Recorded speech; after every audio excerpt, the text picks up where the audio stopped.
Mwenyezi Mungu Subhanahu wa Ta'ala atuambia katika sura hii, wal asri innal insana la fi khusr, hakika mwanadamu yupo katika hasara. Hakika mwanadamu yupo katika hasara. Hasara gani mwanadamu huyu? Ni mwanadamu pale anaposikia mnadi swala anapoita, au anaposikia kheri yoyote ambao kwamba itamsaidia yeye siku ya Kiyama, basi mwanadamu huyu hujipa yeye udhuru mbalimbali. Kama msimu wa Ramadhani, inapofika msimu wa Ramadhani watu kufunga, kuna baadhi ya Waislamu hujitia maradhi. Wengine husema wana alsa, wengine husema siwezi funga na hivi kwa sababu ya kuogopa kufunga. Lakini Mwenyezi Mungu Subhanahu wa Ta'ala angalia ujira wa saumu, akatuambia ujira wa saumu, as-sawmu li wa ana ajizi bi. Saumu ni yake Mwenyezi Mungu Subhanahu wa Ta'ala, na Mwenyezi Mungu Subhanahu wa Ta'ala ndio yajua jinsi ya kuilipa hii saumu. Ndio pale Mwenyezi Mungu asema innal insana la fi khusr, hakika mwanadamu yupo katika hasara. Hasara gani?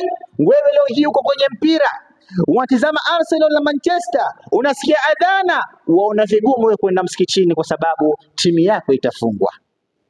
Ni wewe uko nyumbani, unasikia adhana, uko busy na watoto wako, uko busy na familia yako, unasikia adhana, vigumu kufika msikitini kwa sababu ya familia yako. Tunaambiwa inna amwalukum wa auladakum fitna, hakika mali zenu na watoto wenu ni fitna. Ndugu zangu watukufu wa Kiislamu, leo hii uona familia ni bora kumshinda Allah Subhanahu wa Ta'ala. Uona mke wako ni bora kushinda Allah Subhanahu wa Ta'ala. Uona mali yako ni bora kumshinda Allah Subhanahu wa Ta'ala.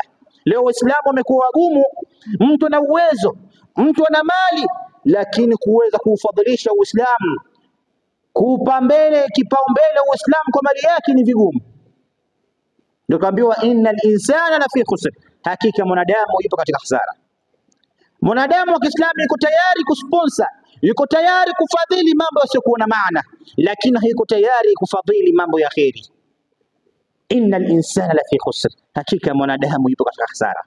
Mwanadamu kijana yuko tayari asifanye nikah, asioe, lakini yuko tayari kufanya ndoa ya kamustay, azini na mwanamke, azae mtoto wa haramu. Innal insana la fi khusr, hakika mwanadamu yupo katika hasara.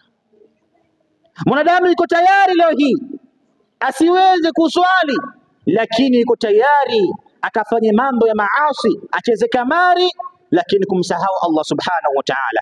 Innal insana la fi khusr, hakika mwanadamu yupo katika hasara.